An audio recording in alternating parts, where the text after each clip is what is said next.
Today we're going to talk about roofing website design, how to set up your website so people find the information they need and convert. That is, contact you, fill out a form, and so on.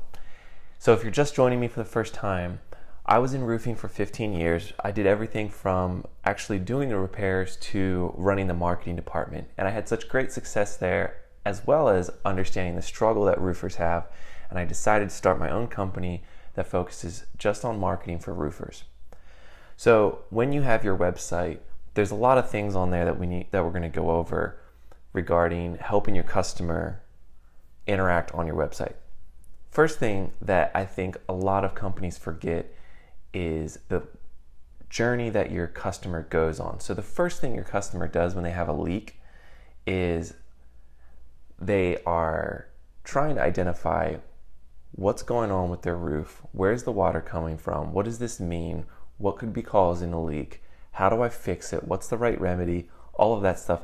They're kind of like in the identifying early stages of their sales process. Next, once they identify, oh, it's the pipe collar leaking or it's the whole roof that needs to be replaced, they go into a comparison stage where they are looking at this shingle versus that shingle, this pipe collar versus that pipe collar, this company versus that company.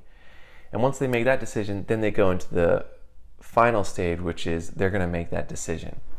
And so it's important for your website to have content for each of those stages: the identifying stage, the comparing stage, and content for the converting stage when they're ready to make that decision. What I mean by this is, on your website, you need information about all of those things. You don't want to just brag about how great your company is.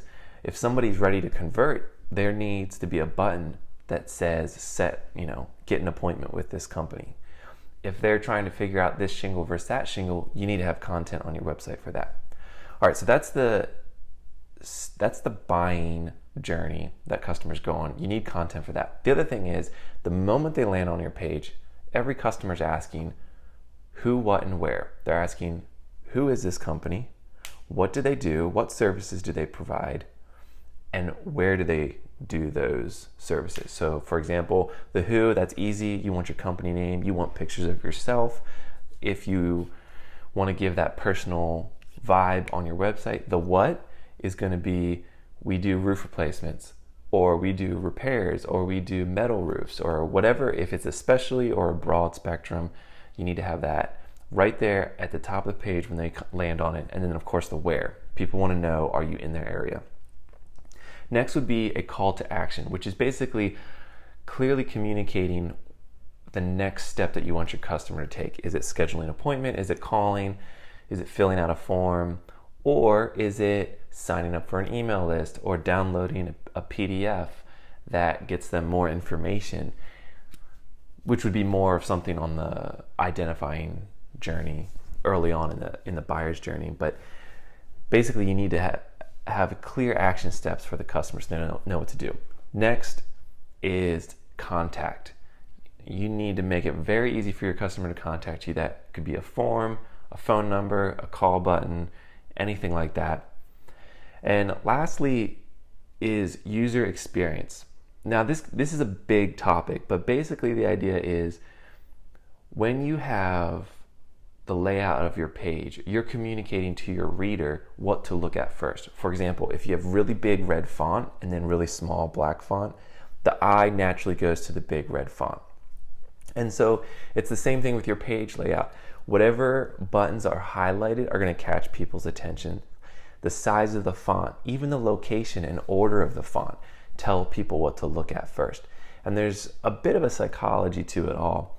But the goal is to communicate to your reader the moment they hit your page, the moment they land on your page. There's a lot of text, a lot of things to look at. You want to make it easy for them to know what to read first and in what order, or what buttons to click on. For example, if you have text that is in the color red, but then you have a button that's in the color red, it's going to confuse the reader. They're not going to know, can I click on the text? Can I click on the button? What works, what doesn't? And they end up kind of like playing around your page, and they might even just jump off the page because they get confused. So there's a whole lot more that can go into that, but basically you're making it easier for your customers when they land on your website to know what to do and where to go. If this was helpful, leave a comment and or ask me a question, and I'd love to talk about it. Thanks.